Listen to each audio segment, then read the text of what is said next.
5월 가정의 달에 이어서 이제 우리가 6월 호국 보훈의 달을 맞이하게 되었습니다. 특별히 6월이 되면 우리는 이 나라 그리고 우리 민족을 위해 목숨 바쳐 희생하신 수많은 또 순국 선열들을 기리고 그분들을 생각하게 되죠. 그래서 특별히 오늘 우리는 이 나라를 다시 한 번 더 생각하고 지금의 이 나라의 위기, 정치, 경제, 사회, 교육, 문화 모든 위기 속에서 그리고 이 나라를 잘 또 다스리고 인도할 위정자들, 바로 정치인들을 또 생각하게 됩니다. 여러분, 모든 위기 속에 사람이 있습니다. 그 사람 때문에 위기에 빠지기도 하고 또 그 사람 때문에 그 위기에서 벗어나기도 하죠. 그래서 오늘 우리는 정말 이 나라 민족의 어려움과 아픔과 위기 속에서 다시 우리가 회복해야 할 바로 우리나라, 그리고 우리나라를 또 이끌어갈 지도자를 말씀에 비추어 다시 한 번 더 돌아보고 또 이 나라와 민족을 위해서 함께 기도하는 그런 귀한 시간을 갖고자 합니다. 자, 여러분, 그 나라에 있어서 이 위정자 정치인이 굉장히 중요하다면 성경에 나오는 인물 중에 여러분 가장 최고의 정치인은 누구였을까요? 여러분, 우리나라 하면은 누가 생각나세요? 우리나라 최고의 왕 하면 대부분 다 누구를 생각하죠? 세종대왕을 생각하죠. 세종대왕. 그렇다면 여러분, 이스라엘 역사에서 성경에서 가장 위대한 왕이나 정치인 누구였을까요? 예, 맞습니다. 저도 단연코 다윗을 이제 꼽게 되는데요. 여러분, 가장 이상적인 왕으로 이 다윗을 생각하고 그리고 가장 이상적인 국가로 다윗의 나라를 여전히 지금 이스라엘은 그렇게 생각하고 있다는 것입니다. 이스라엘 국기를 한번 볼까요? 자, 이런 사진을 보시면 이스라엘 국기 이건데 가운데를 보세요, 여러분. 별이 있죠. 삼각형과 역삼각형이 붙어 있는 저 별을 다윗의 별이라고 불러요. 저게 이스라엘 국기입니다. 다윗의 별. 한마디로 상징적인 사람이 다윗이죠. 이스라엘 지금도, 물론 이스라엘이 지금 팔레스타인과 전쟁 때문에 많은 또 어려움이 있습니다만 다윗이 가장 그 나라의 상징적인 왕이라는 거죠. 다윗의 나라를 다시 회복하자. 그게 또 이스라엘 사람들의 사상, 시오니즘, 시온주의라는 거죠. 그 시온주의가 잘못되니까 지금 이런 전쟁을 벌이기도 합니다만은, 자, 어쨌든 오늘 우리가 이 다윗과 이스라엘 나라를 한번 좀 돌아봤으면 좋겠는데요. 왜 이스라엘이 지금도 몇천 년이 지난 지금도 그 다윗을 가장 이상적인 왕과 지도자로 생각하고 그 다윗의 나라를 지금도 현실에서 회복하고 이루고자 하는가, 우리가 한번 찾아봐야 되겠습니다.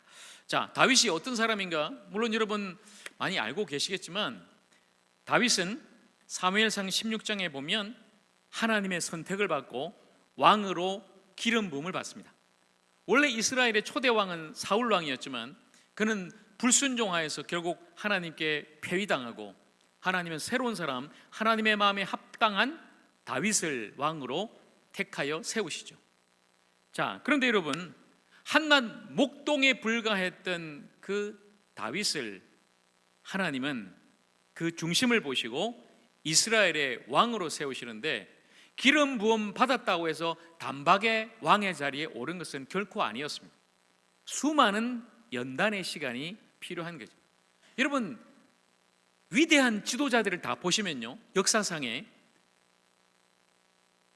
그냥 한 번에 갑자기 그런 지도자의 자리에 앉고 또 지도자로서 아주 탁월한 역량을 발휘한 사람은 아무도 없어요. 많은 고난을 받고 핍박을 받고 박해를 받고 어려운 가운데 사람을 알고 백성들의 또 눈물과 아픔을 알고 나라를 다스릴 그런 리더십과 지혜력을 막 키워나가는 거죠. 자, 다윗도 마찬가지였습니다. 연단이 필요했습니다. 다윗은 사울 왕에 의해서 도망자 신세가 되죠. 그러나 그는 어디 있든지 광야에서든지 동굴에서든지 예배자가 되었습니다. 고난과 아픔 속에서도 하나님을 예배하고 하나님을 찬양하고 또 하나님께 간절히 기도했죠. 바로 그것이 시편이었습니다. 수많은 시편이 오늘날 우리에게도 아름다운 시로 들려지고 있는 것이죠. 고난을 참고 때를 기다렸습니다. 마침내 다윗이 이제 이스라엘의 왕이 되는데, 여러분 사무엘상 16장에 다윗이 기름 부음을 받아요. 그런데 다윗이 이스라엘 전체의 왕이 되는 것은 아주 오래 뒤 사무엘하 5장에 이르러서야 비로소 그가 왕이 되는 것입니다. 다윗이 왕이 돼서 제일 먼저 한 것은 수도를 이제 세우는 것인데, 뭐 우리나라로 따지자면 조선시대부터 한양, 서울을 수도로 세웠죠. 지금도 우리나라의 수도는 지금 서울이기도 합니다만, 다윗은 예루살렘을 수도로 세웁니다.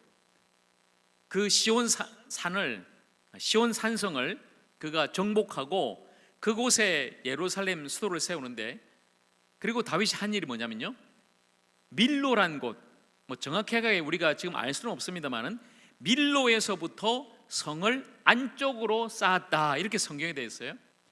아마 가장 약한 부분일 거예요. 가장 약한 부분이 어디인지를 정확하게 보고 판단하고 그곳에서부터 쌓기 시작해요. 튼튼하게 성을 쌓아가는 거죠. 그러니 여러분, 어느 조직이든 단체든 교회도 마찬가지고요, 나라도 마찬가지죠. 가장 약한 부분이 어딘가를 찾아야 됩니다. 가장 허물어지기 쉽고 무너지기 쉬운 부분을 찾아서 그곳을 보수하고 방비하고 튼튼하게 하고 또 쌓아나가는 거죠. 무너지지 않도록 세워나가는 거예요. 바로 그것을 다윗이 한 것입니다. 그리고 다윗이 정말 잘한 게 뭐냐면, 무엇을 하든지 다윗은 하나님께 물었어요. 자기 마음대로 자기 뜻대로 하지 않고, 하나님 이거 어떻게 할까요? 외적하고 전쟁하는데도 하나님, 내가 적군하고 싸움을 할까요 말까요? 싸움을 하면 하나님 그냥 전공법으로 그냥 붙을까요? 아니면 우회할까요? 뒤에 숨어서 복병을 할까요? 계속해서 하나님께 묻고 또 묻습니다. 그렇게 묻고 하나님께 듣고 다윗은 순종한 것이죠. 그것이 다윗의 탁월함이에요. 지도자로서 다윗이 가장 잘한 게 뭐냐면 바로 하나님께 늘 묻고 들었다는 것입니다. 여러분, 지도자는 그렇게 해야 됩니다. 엉뚱한 데 물어서는 안 됩니다. 자기 가족한테, 자기 측근한테, 아니면 뭐 이상한 뭐 무당이나 법사한테 찾아가서 물어서는 안 된다는 거예요. 하나님께 물어야 돼요. 하나님, 이 나라를 내가 다스리고 이 나라를 이끌어 가야 되는데 어떻게 해야 되겠습니까? 부족합니다. 지혜를 주십시오. 다윗의 아들 솔로몬도 역시 그 백성들을 잘 다스리기 위해서 하나님께 지혜를 구하지 않았습니다. 그 지혜는 바로 듣는 마음이었습니다. 듣는 마음. 그게 지금 현실의 우리 지도자들한테도, 그리고 저에게도, 여러분 모두에게도 필요하다는 사실입니다. 그런데 다윗이 이렇게 잘 하다가 한번 실수한 적이 있는데요, 언약궤를, 빼앗겼던 언약궤를 다시 다윗이 이제 예루살렘으로 모셔오는데, 그때는 이상한 게 다윗이 하나님께 묻질 않아요. 무엇을 하든지 하나님께 묻고 듣고 순종했던 다윗이 자기 부하들 지휘관들하고만 상의를 하고 언약궤를 모셔오는데, 새 수레에다가 언약궤를 실어 옵니다. 그러다가 한 사람이, 웃사란 사람이 그 수레가 흔들리니까 땅에 떨어질까 봐 그 언약궤를 함부로 붙잡고 만졌다가 바로 그 자리에서 즉사하는 사건이 일어나요. 다윗이 깜짝 놀랐죠. 아니, 하나님이 이렇게 하면 좋아하시고 기뻐하실 줄 알았는데 이게 뭐지? 다윗이 실패한 거죠. 곰곰이 찾아보니까 하나님의 이 성물은, 성막 안에 들어가는 모든 성물은 함부로 누가 만져서도 안 되고 그냥 아무나 실어 와서 되는 게 아니구나. 율법 성경을 찾아보니까 분명히 나와 있죠. 레위 지파 사람, 특별히 고아세 자손들이 이 언약궤는 어깨에 짊어지고 가야 된다, 메고 가야 된다. 여러분 한번 생각해 보세요. 수레에다가 실어 오면 얼마나 편해요. 그냥 소가 그걸 싣고 가니까 편하게, 또 좀 겉으로 볼 때도 멋지게 할 수 있지 않습니까? 근데 하나님은 그게 아니라는 거죠. 힘들고 어려워도 네가 짊어져라는 거예요. 우리 어깨에 짊어지고 우리 각자에게 주어진 그 사명을 감당해야 된다. 다윗이 그걸 이제 깨닫고 나서 이제 하나님의 방법, 하나님의 뜻대로 하게 되죠. 한 번의 실패를 통해서도 다윗이 배우게 됩니다. 잘 배워야 되는 거죠.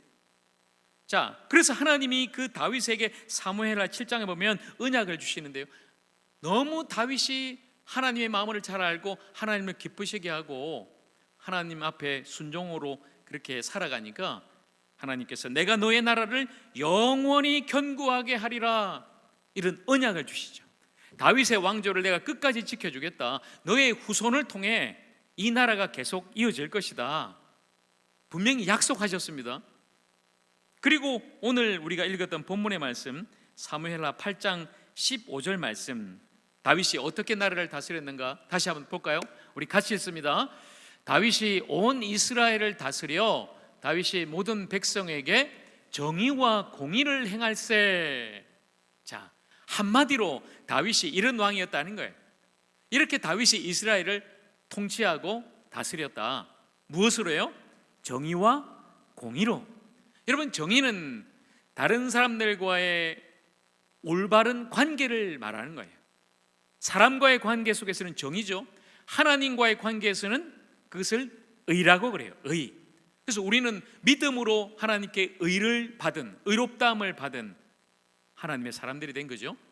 공의는요, 공평해요. 이쪽 저쪽 치우치지 않습니다. 공명정대하게 공평하게 하는 것이 바로 공의예요. 그렇게 다윗은 정의와 공의로 나라를 다스렸다, 이렇게 말씀합니다. 혼자 한 게 아니죠. 근데 오늘 이 본문의 말씀 16절과 18절에 보면 다윗의 내각이는 내각이라 하면 바로 다윗과 함께 나라를 섬겼던 사람이죠. 우리나라로 말하면 대통령이 있고 그 밑에 국무총리, 모든 장관들, 또 대통령실의 참모 비서진들, 또 그리고 국회의원들, 많은 사람들이 함께 나라를 또 다스리고 섬겨 나가는 거예요. 결코 혼자가 아니다. 함께 세워나가야 된다. 이걸 우리에게 보여주는 거예요. 자, 여러분, 바로 이렇게 다윗이 이스라엘을 다스렸어요. 다윗의 나라입니다. 그런데 오늘 여러분 중요한 것은 그 다윗의 나라가 어떻게 하나님의 약속으로 메시아 나라로 이어지는가, 하나님의 나라로 이어지는가, 그리고 이제 우리나라는 어떻게 하나님의 은혜로 다시금 그 나라를 꿈꾸며 세워질 것인가, 이걸 우리가 잘 봐야 되는데요.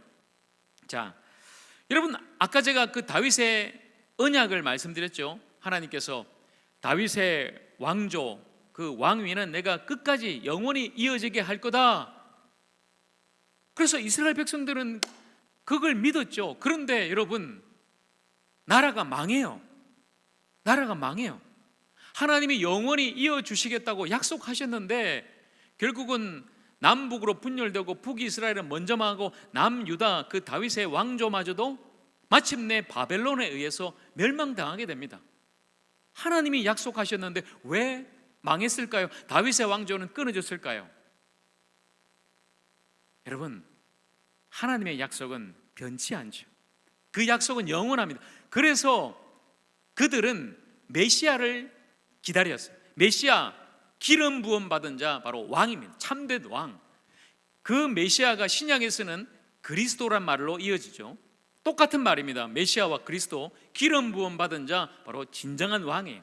그 메시아를 기다리고 그 메시아가 통치하는 메시아의 나라를 소망하며 기다리게 되죠. 이사야 선지자는 그 나라를 우리에게 이렇게 소개하는데요. 자, 여러분 한번 잘 들어보세요. 그리고 제가 말씀드리는 이 구절을 여러분 마음속에 한번 그림으로 한번 그려보세요. 어떤 나라인가? 진정한 참된 왕이 통치하고 다스리는 그 메시아의 나라는 어떤 나라인가?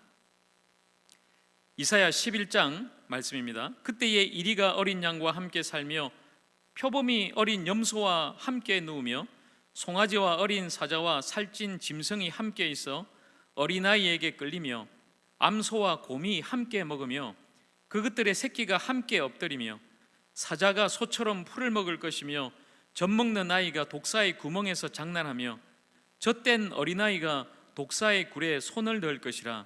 내 거룩한 산 모든 곳에서 해됨도 없고 상함도 없을 것이니 이는 물이 바다를 덮음같이 여호와를 아는 지식이 세상에 충만할 것임이니라. 아멘. 여러분, 이 선지자가 예언하고 꿈꿨던 나라가 바로 메시아, 진정한 왕이 통치하고 다스리는 나라였어요. 그 참된 평화와 생명의 나라, 그 나라를 기다렸습니다.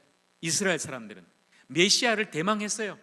언젠가는 그 메시아가 우리에게 다시 오실 것이야. 그런데 지금 나라는 어때요? 망했어요. 나라를 잃어버렸어요. 포로로 끌려갔습니다. 잠시 포로에서 돌아오지만 여전히 그 나라는 어둡고 아프고 괴로운 나라였어요. 그 나라를 여러분 아모스 선지자는 이렇게 우리에게 들려주는데요, 정의와 공의가 실종된 시대였다. 다윗은 정의와 공의로 다스렸지 않습니까?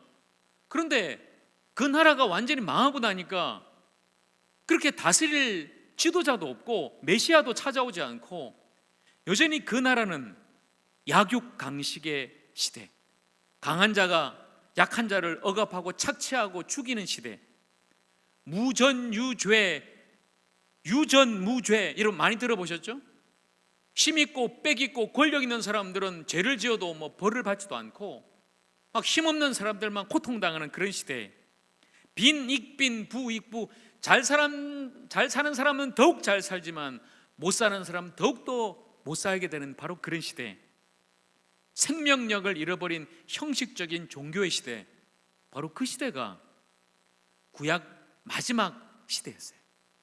그때 하나님께서 아모스 선지자를 통해서 말씀하시죠.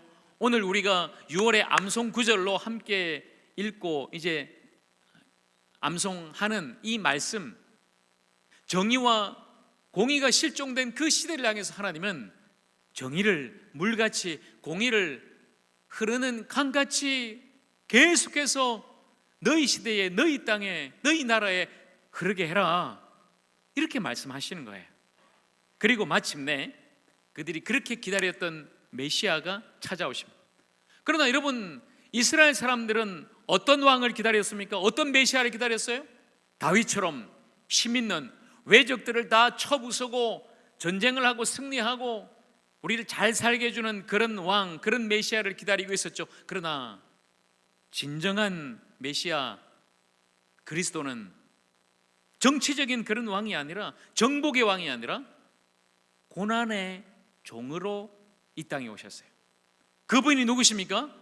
바로 예수 그리스도십니다. 그분이 진정한 왕, 바로 우리의 구주 예수님이십니다.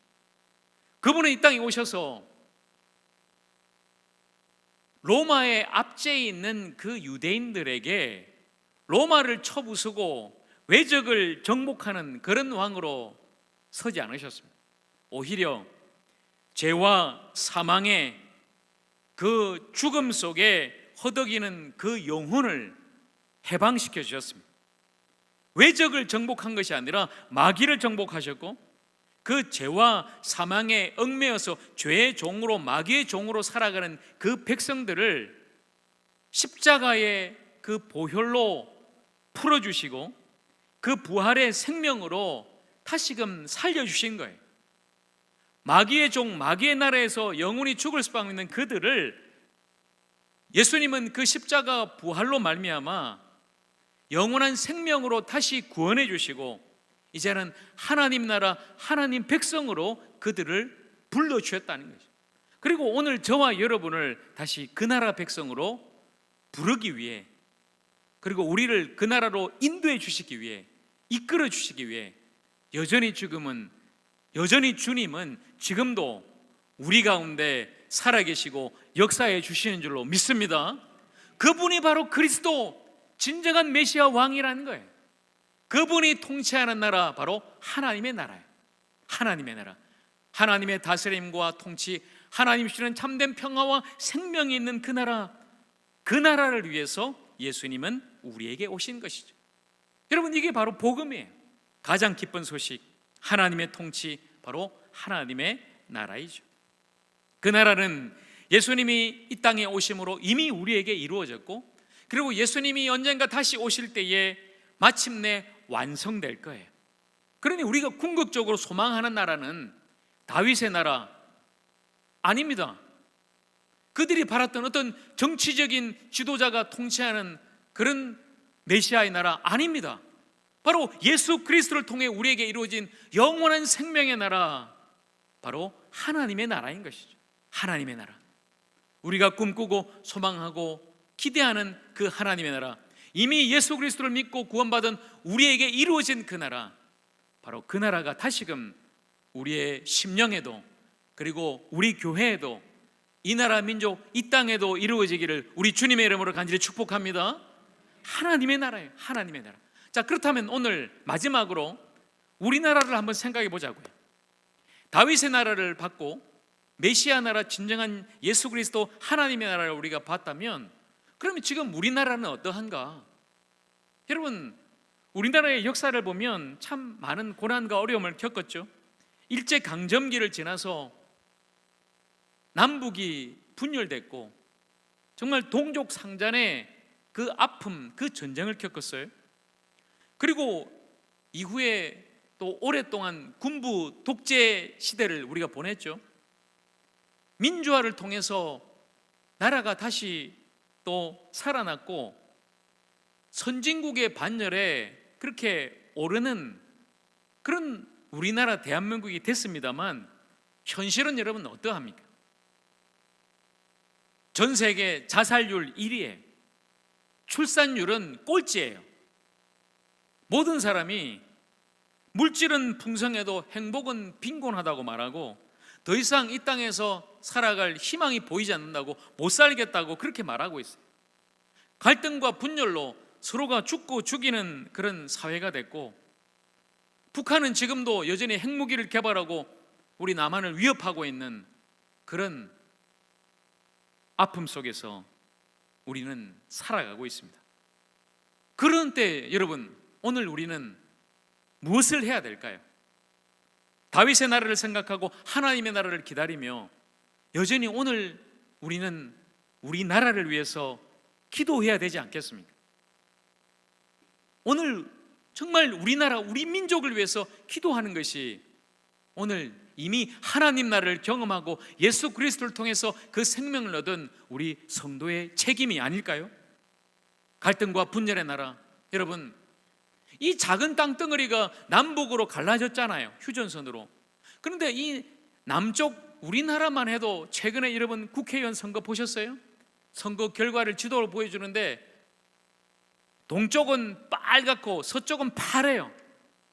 뭐 이렇게 조그만한 나라에서 뭐 영남이다 호남이다 왜 이렇게 갈등하고 분열합니까? 진보다 보수다 왜 이렇게 나누어져 있어요? 우리는 이 나라가 화합할 수 있도록, 남북이 그리고 동서가 하나 되고 통일되도록, 진정한 평화가 이 땅에 찾아올 수 있도록 함께 기도해야 되는 거죠. 정치가 회복되어서 함께 협치하고, 경제가 다시 살아나서 모두가 잘 사는 나라가 되고, 사회적으로도 모두가 안전하게 사는, 문화적으로도 융성해서 정말 모두가 함께 행복하게 살 수 있는 그런 나라 되도록 우리가 기도해야 된다는 것입니다. 또한 한 가지 중요한 사실은요, 여전히 지금 이 땅에 하나님의 뜻을 거스리는 많은 악법들이 지금 발휘되고 있죠. 어제도 서울에서 그 동성애자들의 퀴어 축제가 열렸습니다. 해마다 하고 있는 축제입니다만은, 여러분, 우리가 좀 잘 알 필요가 있어요. 계속해서 포괄적 차별금지법이 이제 국회에서 발의되고, 지난번 21대 국회에서도 이게 올라왔다가 물론 통과는 안 됐습니다만 지금 22대는 아마 더 이제 이 법이 통과될 가능성은 점점 높아지고 있어요.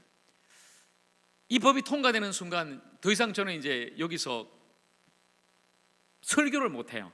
이런 데에 대해서 여러분, 차별이 아닙니다. 물론 그들이 어떤 사람이든 동성애자든 우리는 그들을 사랑해야 돼요. 영혼으로 말입니다. 그들을 불쌍히 여기고 그들이 다시 한번 하나님의 형상으로 회복되고 예수의 생명으로 다시 살아나도록 우리는 그들을 위해 기도해야 할 뿐이죠. 그것은 차별이 아니에요. 혐오가 아닙니다. 오히려 우리는 그들을 주님의 사랑으로 품어야 하는 것이죠. 여러분, 그렇기 때문에 더욱더 그런 악법들이 차별금지법이나 동성혼인법이 통과되지 않도록 우리가 깨어서 기도해야 되지 않겠어요? 하나님의 법대로, 하나님의 섭리대로 정말 생육하고 번성하고 그렇게 살아가는 것이 하나님의 뜻일진데, 그것을 대적하고 그것을 저항하고 그것을 뒤집으려고 하는 모든 시도에 대해서는 우리가 특별히 조국교회가 깨어서 함께 기도해야 된다는 사실이죠. 여러분, 다음 세대가 마음 놓고 결혼도 하고 가정도 이루고 자식을 낳고 그렇게 기를 수 있는 그런 나라가 될 수 있도록 오늘 우리가 기도해야 된다는 것입니다. 무엇보다도 그런 나라를 또 만들기 위해서 중요한 사람들이 있죠. 누구죠? 위정자. 정치인들의, 여러분, 대통령, 국무위원, 국회의원 마음에 들든 들지 않든 그건 상관없습니다. 단 우리가 할 것은 그들을 위해서 기도하는 거예요. 디모데전서 2장 1절과 2절이 그것을 우리에게 분명히 말씀하고 있습니다. 자, 이 말씀 같이 읽어볼까요? 디모데전서 2장 1절과 2절. 그러므로 내가 첫째로 권하노니 모든 사람을 위하여 간구와 기도와 도고와 감사를 하되 임금들과 높은 지위에 있는 모든 사람을 위하여 하라. 이는 우리가 모든 경건과 단정함으로 고요하고 평안한 생활을 하려 함이라. 아멘. 여러분, 우리가 기도하고 도고란 말은 중보기도예요. 중보기도 해야 되는데 특별히 누구를 위해 살아? 누구를 위해서요? 정치인들을 위해서 중보기도 해야 된다는 거예요. 대통령, 우리 국무위원, 그리고 모든 국회의원, 며칠 전에 우리 22대 국회가 또 개원했지 않습니까? 시작부터 지금 막 어려움이 많죠. 기도해야 된다는 거예요. 비난만 하지 말고 정치인들 잘한다 못한다 그렇게 판단만 하지 말고 우리가 정말 그들이 정치 잘할 수 있도록, 바르게 할 수 있도록 기도해야 된다는 거예요. 대통령이나 국회의원 다 예수 믿는 사람이면 좋겠지만 그럴 필요는 없어요. 여러분, 이전에 장로 대통령 몇 분 계셨습니다. 그런데 그때 우리나라가 어땠습니까? 여러분, 아니에요. 그저 그냥 예수 믿는 사람들이 대통령이 되고 국회의원이 된다고가 아니라 그 정치인들이 정말 나라를 사랑하고 국민들을 두려워하면서 정말 이 나라 민족을 위해서 올바르게 치우치지 않고, 좌우로 치우치지 않고 바로 이 땅을, 이 나라를, 이 민족을 다스려 나갈 수 있도록 우리가 기도해야 된다는 거예요. 그런 정치인, 그런 대통령, 그런 국무위원, 그런 국회의원 되도록 우리가 함께 기도해야 된다는 사실입니다. 우리가 그렇게 기도할 때 이 땅의 지도자들이 진정으로 이 땅을 위해, 우리 국민들을 위해서 바로 통치하고 다스리는 좋은 위정자들이 될 줄로 믿습니다. 우리 함께 그렇게 기도해야 됩니다. 그리고 마지막으로 우리가 기도할 것은 무엇일까요? 무엇보다 우리는 민족의 통일과 북한 땅을 위해서도 기도해야 됩니다. 점점 통일이라는 말이 사라집니다. 우리 아이들, 우리의 소원은 통일, 그 노래를 요즘은 부르지도 않고 배우지도 않습니다. 통일할 이유는 점점 사라지고 있습니다. 그러나 우리는 여전히 북한 땅과 통일을 위해 기도해야 합니다. 주님의 사랑으로 그 땅을 품는 거예요. 그 사랑이 민족의 사랑으로 확장되어서 주님, 저 북녘 땅을 불쌍히 여겨주시옵소서. 저 김정은 정권 아래 지금도 여전히 죽어가는 저 민족, 지금도 목숨 걸고 지하교에서 기도하고 있는 북한의 많은 성도들 하나님 기억하시고 불쌍히 여겨주시고 저 북녘 땅 다시 살려주십시오. 오늘 우리는 기도해야 된다는 사실입니다. 그리고 무엇보다도 무엇으로 남북 통일을 이룰 것인가 많이 시도해봤죠. 개성에다가 막 공단도 만들어 놓고 여러 가지를 시도했어요. 몇 번 남북 정상이 만나서 정상회담도 해봤습니다. 그러나 번번이 실패해요. 사람의 힘으로는 절대 안 됩니다. 남북 통일 어떻게 이룰 수 있습니까? 저는 말씀에 있다고 봐요. 에베소서 2장 14절에서 16절 말씀에 남북 통일의 비결이 들어있습니다. 자, 이 말씀 제가 읽겠습니다. 그는 우리의 화평이신지라 둘로 하나를 만드사 원수된 것 곧 중간에 막힌 담을 자기 육체로 하시고 법조문으로 된 계명의 율법을 폐하셨으니 이는 이 둘로 자기 안에서 한 새 사람을 지어 화평하게 하시고 또 십자가로 이 둘을 한 몸으로 하나님과 화목하게 하려 하심이라. 원수된 것을 십자가로 소멸하시고. 아멘. 여러분, 원수된 것을 무엇으로 소멸한다? 십자가로요. 중간에 막힌 담을 무엇으로 한다? 십자가로요. 복음의 능력으로 우리나라 이 남한과 북한의 이 원수된 것, 전쟁으로 아픈 그 상처, 막힌 담, 이 휴전선, 오직 예수 그리스도의 십자가만이 이 휴전선을 뚫을 줄로 믿습니다. 그렇게 남한과 북한이, 우리 민족이 하나 되는 것은 십자가, 바로 예수님의 사랑, 복음의 능력으로만 가능하다. 그렇기 때문에 오늘도 우리는 그렇게 기도해야 되는 거죠. 주님, 이제 이 나라 민족이 진정으로 예수 그리스도의 십자가의 사랑으로 그 복음의 능력으로 하나 되게 해주시고, 과거의 그 전쟁의 모든 상처는 씻고 진정으로 복음 한국, 통일 한국, 선교 한국이 되어서 이 마지막 시대에 정말 하나님의 손에 붙들림 받아 열방을 살리는 우리나라 되게 하여 주시옵소서. 우리가 함께 기도해야 된다는 사실입니다. 사랑하는 여러분, 오늘 이 말씀을 정리하면서 정말 우리 나라를 위해서 다시 한 번 더 깊이 생각합시다. 정말 우리나라를 더욱더 사랑하십시다. 우리나라를 위해 더욱더 간절하게 함께 기도하십시다. 모두가 함께 잘 사는 나라가 되도록, 정의와 공의가 흐르는 바로 그런 나라가 되도록, 자유와 평화의 나라가 되도록, 더 나아가 진정으로 그리스도 안에서 생명을 누리는 하나님의 나라가 이 땅에 임하도록 우리 모두 함께 기도하며 나아가십시다. 우리가 기도할 때 하나님이 이루어 주실 것입니다. 하나님이 이루시는 진정한 생명과 평화의 나라가 되기를 우리 주님의 이름으로 간절히 축원합니다. 함께 기도하겠습니다.